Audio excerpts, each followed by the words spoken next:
زندگی میں چاہے وہ ڈیسک ٹاپ ہو، ہماری ڈیسک ہو، یا ہماری زندگی کے معاملات ہوں، وہ اس کو ہم اتنا کلٹر کر لیتے ہیں، اتنا اس میں پریشان ہو جاتے ہیں کہ ہم مسائل پیدا کرنے کے بعد خود حل نہیں کر پاتے کہ کون سا مسئلہ پہلے، کس مسئلے کو کیسے، اور ان ساروں کو کیسے حل کروں۔ لہٰذا اسلام میں اس بارے میں ہم کو کیا کیا بتایا گیا ہے؟ جیسا کہ میں نے بتایا، زندگی میں انسان کو مسائل آتے رہیں گے، پریشانیاں، مصیبتیں، اور کسی کی جان کا مسئلہ، کسی کا بیماری کا مسئلہ، اس سے آپ بھاگ نہیں سکتے۔ پہلی چیز یہ ایکسیپٹ کر لینا ہے، زندگی میں مسائل آئیں گے، کہیں سے بھی آ سکتا ہے، کبھی بھی آ سکتا ہے۔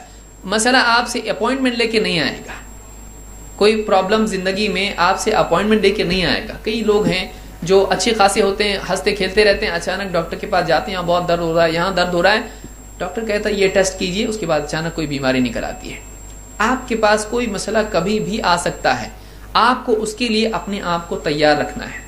جو لوگ مسائل کے لیے پہلے سے اپنے آپ کو ذہنی طور پر تیار کر کے نہیں رکھتے ہیں، اکثر اوقات یہ لوگ اپنا ذہنی بیلنس کھو دیتے ہیں۔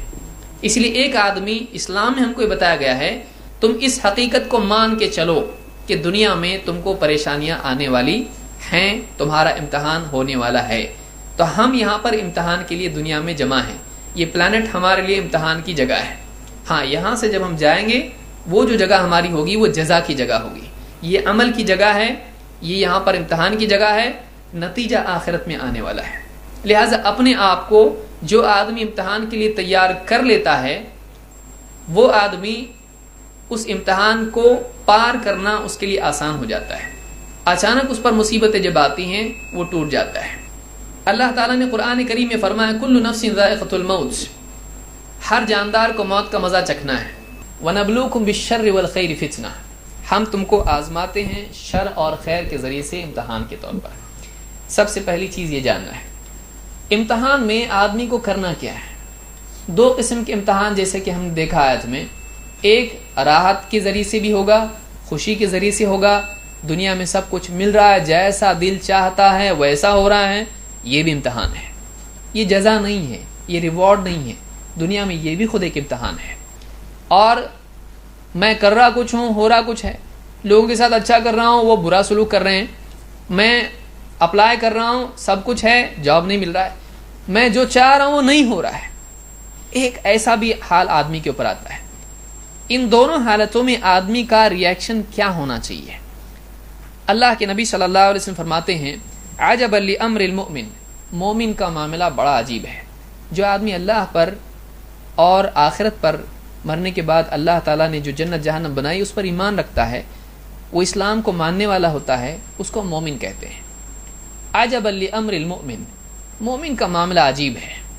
ان امرہ کلہ خیر، اس کا سارا معاملہ بھلائی کا ہی ہوتا ہے، اس کے ساتھ جو بھی ہوتا ہے، وہ زندگی میں جو بھی کرتا ہے وہ بھلائی ہی ہوتی ہے۔ ولیس ذاک لأحد الا للمؤمن، اور یہ چیز مومن ہی کو نصیب ہوتی ہے۔ ان اصابتہ سراء شکر فکان خیر اللہ، آپ فرماتے ہیں کہ اس کے ساتھ میں اگر اچھے حالات پیش آتے ہیں، اس کے ساتھ اگر راحت اس کو ملتی ہے، اچھے حالات اس پر آتے ہیں، وہ اس میں ان حالات میں شکر کرتا ہے، گریٹیٹیوڈ، اللہ کا شکر کرتا ہے، اللہ تو نے بہت اچھا کیا، میرے ساتھ یہ کیا۔ جب اس سے اچھے حالات اس پر آتے ہیں، وہ اللہ کا شکر کرتا ہے، اور یہ شکر کرنا اس کے لیے اچھا ہی ہوتا ہے، کیونکہ اس پر اس کو ثواب ملتا ہے، نعمت بڑھتی ہے۔ وَإِنْ أَصَابَتْهُ ضَرَّاءُ صَبَرَ فَكَانَ خَيْرًا لَهُ، اور جب اس پر تکلیف اور مصیبت کے حالات آتے ہیں تو وہ صبر کرتا ہے، پیشنس کا طریقہ اختیار کرتا ہے، اور یہ اس کے لیے اچھا ہی ہوتا ہے، کیونکہ صبر پر اللہ کی مدد اس کے ساتھ ہو جاتی ہے، صبر پر اللہ تعالیٰ اس کو اچھا بدلہ دیتا ہے۔ اور یعنی یہ دونوں حالات جو مومن پر آتے ہیں، اس حدیث سے معلوم ہوتا ہے کہ ہر انسان پر دو حالات آتے ہیں، راحت کے اور تکلیف کے۔ راحت کے حالات میں آدمی کا ایٹیٹیوڈ کیا ہونا چاہیے، اس کا رسپانس کیا ہونا چاہیے؟ جب بھی اچھے حالات آپ پر آئیں، آپ کو یہ کرنا چاہیے، اللہ کا احسان ہے، اللہ تعالیٰ تو نے بہت اچھا۔ اچھے حالات جب اس پر آئیں، اس کو چاہیے کہ وہ شکر کرے اللہ تعالیٰ کا، یہ اس کے لیے خوشی پیدا کرے گی۔ نعمت کا شکر کرنا یہ آدمی کو اور خوش کرتا ہے۔ اور جب مصیبت آدمی پر آتی ہے، تکلیف اور پریشانی اس پر آتی ہے، اس پر صبر کرنا۔ صبر کیا ہے؟ ایک آدمی کا اپنے آپ کو ریسٹرین کرنا، اپنے آپ کو سپریس کرنا صبر نہیں ہے۔ اپنی انرجی، ڈاکٹرز بھی آپ کہتے ہیں، سائیکیٹرسٹ بھی آپ کو کہے گا، آپ جتنا اپنے آپ کو سپریس کرو گے وہ آپ کے اندر دب جائے گا، لیکن اس کے بعد اسپرنگ کی طرح باہر آئے گا. تو بہت سارے لوگ جو اپنے ایموشنز کو دبانے کی کوشش کرتے ہیں، وہ آج نہیں تو کل کہیں نہ کہیں نکلے گا.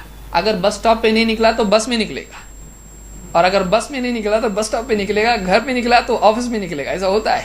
کوئی دوست بولتا ہے کیا ہوا اس کو، آج ایسے کیوں کر رہا ہے، کاٹنے کو دوڑ رہا ہے. کوئی بولتا ہے ارے اس کی بیوی سے آج اس کا جھگڑا ہوا ہے. تو وہاں کا یہاں نکلے گا. آدمی وہاں برداشت، بیوی کے ساتھ برداشت کر لیا، نہیں برداشت کرے گا تو کھائے گا کیا. تو بیوی کے ساتھ جو اس نے برداشت کر لیا وہ کہاں نکلتا ہے، آفس میں یا مسجد میں. مسجد بہت اچھی جگہ ہے غصہ نکالنے کی. یا آفس میں اگر برداشت کر لیا باس کی، تو گھر پہ آ کر بیوی بچوں کی پٹائی کر دیتا ہے. بچے بولتے ہیں ان کو کیا ہوا آج، آتے ہی پٹائی، غلطی پوچھے نہیں، غلطی ہوئی نہیں، کیا ہوا، ذرا سی بات پر دروازہ جلدی کیوں نہیں کھولا، کھولتے ہی پٹائی بچے کی. تو ایک آدمی ایک چیز کو اگر ایک جگہ دبائے گا، اس کو کہیں نہ کہیں وہ نکلے گی. آدمی کو اس کو پازیٹیو آؤٹ لیٹ دینا چاہیے، اور یہ تھاٹ پروسیس میں ہی ہوتا ہے. دیکھیے انسان اپنے آخری انالیسس میں تھاٹ ہے، وہ اپنا اس کا وجود کیا ہے، ورنہ ہم سب مٹی کے بنے ہوئے ہیں، لکڑی کے ٹکڑے کی طرح ہیں. لیکن ایک آدمی کو دوسرے آدمی سے الگ کیا کرتا ہے، اس کی اپنی آئیڈینٹی. آپ روزانہ نیند سے بیدار ہوتے ہو، آپ سوچتے ہیں میں کون ہوں، میں ہوں، آپ کو یاد رہتا ہے آپ کون ہیں. تو ایک آدمی کو دوسرے آدمی سے الگ کرنے والی چیز کیا ہے، اس کی اپنی آئیڈینٹی. وہ اپنے آپ کو جانتا ہے، وہ اپنے آپ کو پہچانتا ہے. ساری چیزیں اندر ہوتی ہیں، ساری چیزیں یہاں ہوتی ہیں. آدمی کے دل میں وہ سوچتا ہے اور اپنی زندگی کے بارے میں فیصلے کرتا ہے. اپنے آپ کو قابو کرنا، خوش ہونا، غم ہونا، ان کو کنٹرول کرنا اپنے اندر سیکھتا ہے.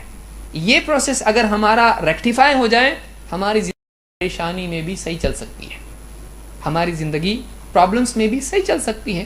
آپ بھیڑ میں چل رہے ہیں، آپ چل رہے ہیں، اگر آپ کے اندر خوشی ہے، اسی بھیڑ میں اسی ٹرین میں آپ ہیں، بہت خوش ہے، مجھ کو آج میری پروموشن ہو گئی ہے.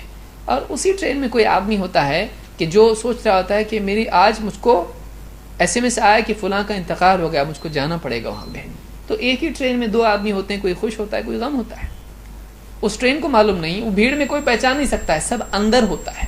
ہم کو اس کو ڈیل کرنے آنا چاہیے. جو بھی ہمارے ساتھ ہو رہا ہے ہم اس کو ڈیل کرنا سیکھیں. اس حدیث سے معلوم ہوتا ہے کہ زندگی میں دونوں حالات آنے والے ہیں. تکلیف میں صبر کرنا چاہیے اور خوشی کے حالات میں اللہ تعالیٰ کا شکر کرنا چاہیے.